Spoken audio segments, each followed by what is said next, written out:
Hello बच्चों, let's read this question. So this question says, guess which has the higher pitch? Alright, एक guitar और एक car horn. चलिए इस question को स्टार्ट करते हैं. So we can write down the key concept of this question. इस question का देखिए आप की कॉन्सेप्ट क्या लिख सकते हैं, पिच लिख सकते हैं. क्या लिख सकते हैं? Pitch. Pitch will be the key concept of this question.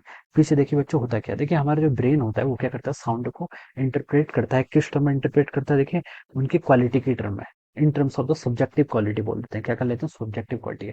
हमारे ब्रेन ये नहीं बता सकता कि ये जो साउंड है इसकी फ्रीक्वेंसी इतनी है, इसकी फ्रीक्वेंसी इतनी है. इस टर्म में हम क्या कर सकते हैं, उसको डिफरेंशिएट नहीं कर सकते. हमारे ब्रेन देखिए ऐसे बता सकता है कि इस फ्रीक्वेंसी की, इस साउंड की फ्रीक्वेंसी ज्यादा है. ऑलराइट, इस तरीके से हम क्या बोल सकते हैं, एक बैंड की फॉर्म में हम इसको बता सकते हैं. ठीक है, कैसे बता सकते हैं? बैंड की फॉर्म में बता सकते हैं, जिसे हम क्या बोल देते हैं, पिच बोल देते हैं. ठीक है. और पिच देखिए आपकी दो टाइप्स की होती है. एक होता है आपका लो फ्रीक्वेंसी रेंज. क्या होता है आपका? एक होता है आपका low frequency range. Low frequency range इसका मतलब क्या है, इसकी लो पिच. जिन फ्रीक्वेंसीज, जिस जिस साउंड की क्या होती है, पिच लो होती है, इसका मतलब क्या, उनकी फ्रीक्वेंसी क्या है, आपकी लो होती है. ठीक है. और दूसरी होती है आपकी हाई फ्रीक्वेंसी रेंज. सेकंड क्या होती है आपकी?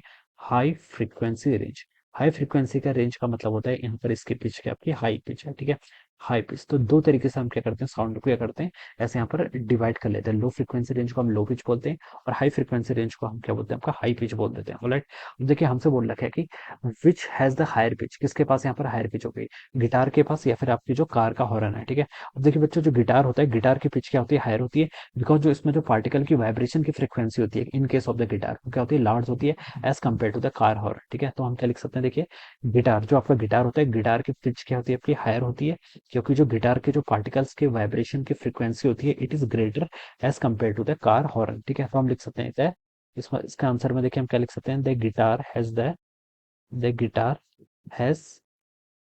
Guitar has higher pitch. Guitar के पास क्या होती है, the guitar has higher pitch because the particle vibrations. क्या लिख सकते हैं, बिकॉज द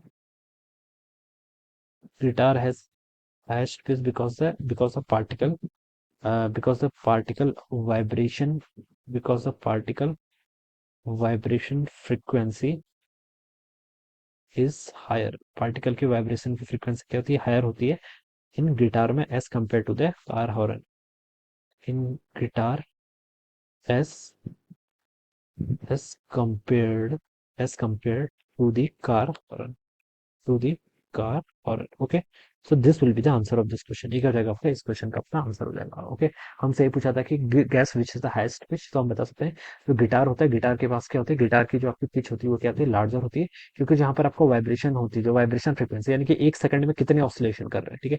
अब वाइब्रेशन फ्रीक्वेंसी होता है क्या, बेसिकली एक सेकंड में आपके कितने नंबर ऑफ ऑसिलेशन हो रहे हैं. ठीक है. वो गिटार के केस में क्या होते हैं, ज्यादा होते हैं as compare to the car horn. So this will be the answer of this question. So I hope you all understood this concept. All the best and thank you so much.